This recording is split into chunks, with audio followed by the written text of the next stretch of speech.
মার মার, আজ র্যাঙ্কে ফার্স্ট হতে হবে। ঠিক বলেছিস, ভুইয়া লাগবেই, না হলে টপ ওয়ানে থাকতে পারবো না। সর সর, আমাকে একটু জায়গা দে, আমিও তোদের সাথে বসে খেলবো। এ পচা, তুই পারবি না এইসব গেম, বুঝলি? এটা যে সে গেম না, এটা ফিফা, এটা বাচ্চারা খেলতে পারে না, বুঝলি? এই শালা হারামির বাচ্চা, আমাকে দেখে কি তোর বাচ্চা বলে মনে হয়? না রে, গেমটাতে তো তুই কোনো, তাই আর কি, এটা তোর দ্বারা হবে না। নব না রে, বট বললে ভালো হবে। সবাই বলে এটা হবে না ওটা হবে না তোর দ্বারা, আজ আমার ভালোবাসা বললো, ভালোবাসা বলে আমার দ্বারা হবে না। তাই নাকি? তাহলে কি করবি এবার? সন্ন্যাসী হবে মনে হয়, কিছু না হলেও ধ্যান তো করতে পারবে। এই শালার বাচ্চারা, সন্ন্যাসী হবো না, ডন হবো, বুঝলি? না, পচার বাচ্চা বলে কিনা ডন হবে, তাও আবার ফ্রি ফায়ারে। আমরাই খেলতে পারলাম না ঠিক মতো করে, খেলা বলে ডন হবে।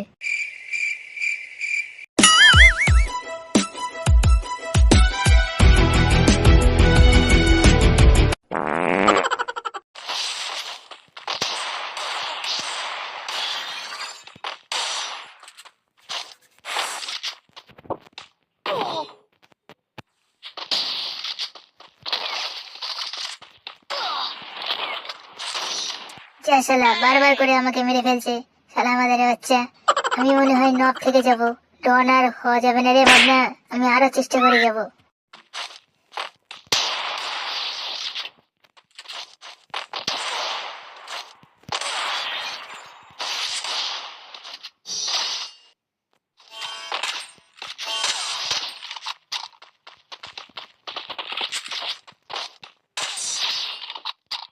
বন্ধুরা, ভিডিওটি ভালো লাগে ভিডিওটিতে লাইক করুন এবং ভিডিওটি সম্বন্ধে কিছু জানার জন্য কমেন্ট বক্সে কমেন্ট করতে পারেন। ভিডিওটি ভালো লাগলে শেয়ার করতে পারেন এবং আরো এইরকম ভিডিও দেখতে হলে চ্যানেলটি সাবস্ক্রাইব করে পাশে থাকা বেলটি বাজিয়ে দিন। ধন্যবাদ।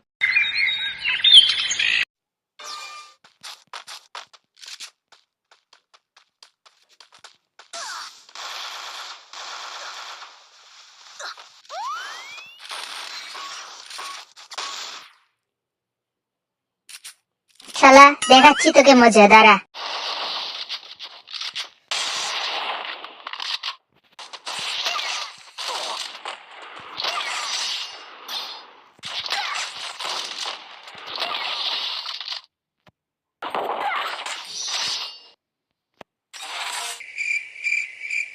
অবশেষে আমি ডন হয়েই গেলাম, আমার 5 বছরের আইডি। এই আজকাল পচা কি করছে বলতো? সার বাচ্চাটাকে দেখতে পাচ্ছি না। তো মালটা মরে গেছে মনে হচ্ছে, কিন্তু মরলেও তো খবর পেতাম। মালটাকে ফোন করবো, এত বছর পরে কি কথা বলবে? আমিটা আমি করি, তাহলে আমাদের বাচ্চা হয়, কথা বলবে। হ্যালো, কে বলছেন আর কি দরকারে কথা বলছেন বলুন? এই পচা, আমি মদনা, আর কোথায় থাকিস কাল? আমার উঁচু জায়গায় হারামজাদা, যেখানে শুধু ডন পচা যেতে পারে। তুই ডন হয়ে গেছিস, একবার দেখা করেছে আমাদের সাথে। তোরাই আমার দেশে, আমার এলাকায়। না, পচার বাচ্চা ডন হয়েছে তো তাই আমাদের সেখানে ডাকছে। মালটা ওই রকম হলো কি করে বলতো? আমরা এই ডন হতে পারলাম না, এটা পচা হলো কি করে? এটা সেই ঘটনা, শালার প্রেম ভেঙেছে না, তাই শালা পুরো ডন হয়েছে। চল পচার সাথে দেখা করতে যাই।